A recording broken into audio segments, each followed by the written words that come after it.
Welcome, ladies and gentlemen. Thank you sincerely for spending some time with us this morning. We're going to do our best to make sure that it's valuable time to all of you. Thank you.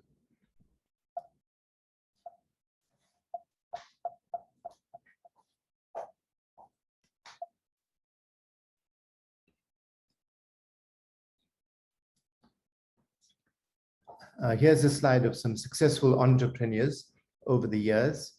I know many of you would not agree that I should not have put the president there, Donald Trump, but forgive me for that. At the time I did find the slide, he was also a successful businessman, and then he became a politician, and I'm not sure what happened after that. But there is Steve Jobs here. There is Bill Gates and Warren Buffett, etc. So like you, they have founded and grown really successful businesses and practices, and congratulations for that. And sincerely, over the years, we know that the founders and the owners of companies are the best person to grow value in that company. And this morning, we have a number of children of the founders and owners, as well as many employees. And I'd like to welcome them as well and tell them that their assistance is going to be of enormous benefit in fulfilling certain outcomes for the Rainmakers, so to speak. So welcome and thank you for that.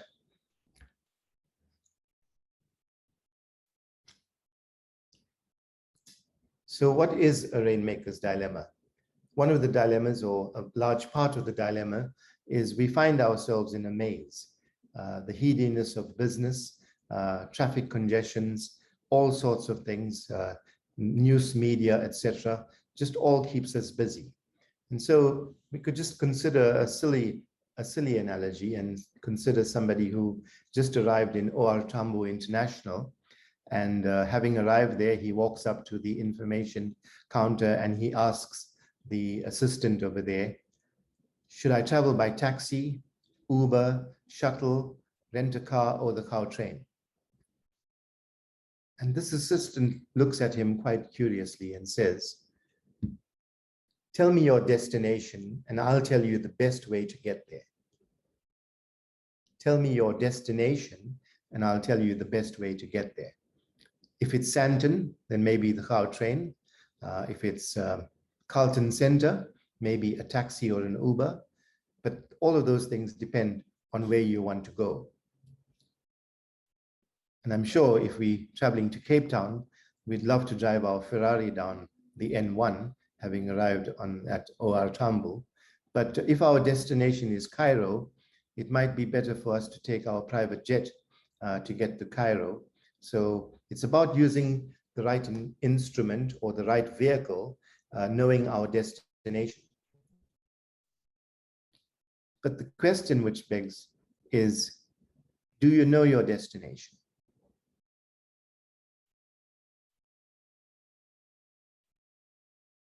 If our destination is not clear, hence our anxieties, hence our stresses, hence our dilemmas.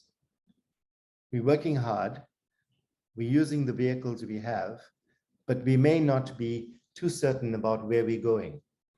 And if we're not certain about where we're going, the complexities abound and life then becomes very, very difficult. I don't have all the answers, but I do have a bunch of questions which can lead to your why, your dharma, your purpose, and your destination. And this morning is about a few of those questions that can get us thinking where we need to go rather than be told where to go. It's something that we have to do by ourselves. So you're all proficient in your careers, whether you're running a car detailing business or a glass company or a fire extinguishing business or a huge printing company. All of these things are dependent on you as the genius in your companies. And I cannot replace any single one of you at being that genius. So well done to your great success.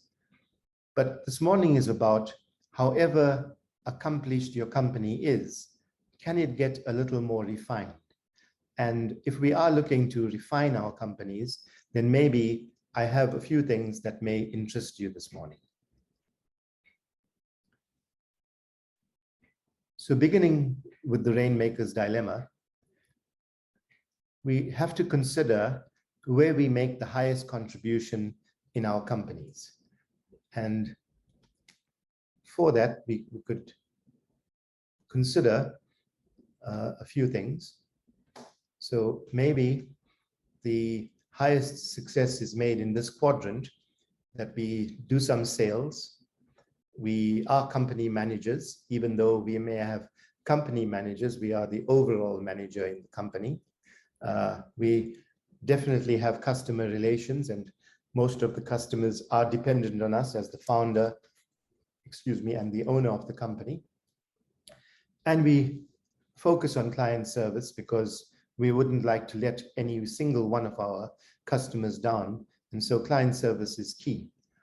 But these job descriptions, so to speak, that we're proficient in, fall under the heading of Rainmaker. And I'm sure if you have a little piece of paper, you could add a number of things there. But these are the fundamental things that the Rainmaker looks on every day throughout his career. And it's not wrong, because a Rainmaker goes up quite quickly. So his curve moves quickly and grows the business quickly. And in the formative years of any company, it's all necessary. I'm not saying it's wrong to be the Rainmaker. It's very good, and many of us do it very well. So it is right. But we do find that a time comes when our abilities as the Rainmaker becomes complex, and it begins to plateau, and the revenue levels off. And no matter how much harder we work, because our time is spent already, we can't move the needle, so to speak. So let's look at an alternative to that. Let's consider that the alternative to the Rainmaker might be the architect. The architect is good at selling and influencing others. Actually, the architect is very, very proficient in all the Rainmaker's attributes, but the architect has a different insight, a different vision.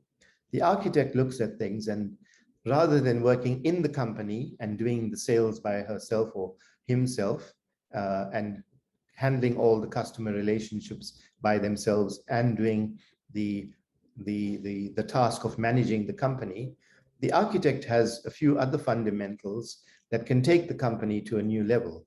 And these are things like designing marketing funnels, defining sales processes,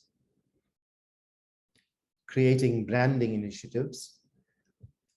All of these things take a little longer than just going out and doing it myself. But for as long as I remain the Rainmaker and go out and do things by myself, my company doesn't grow and the value stays static. So this quadrant is the Rainmaker.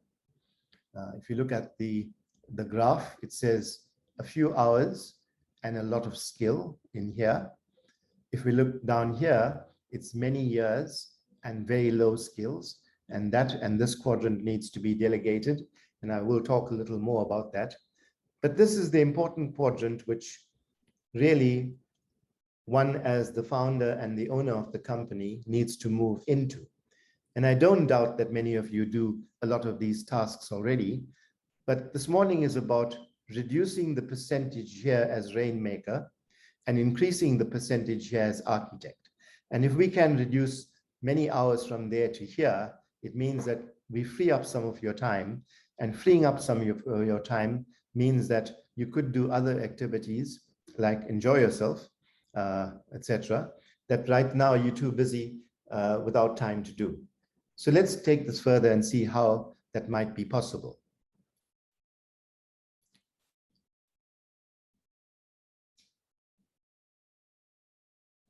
The architect's business grows in transferable value.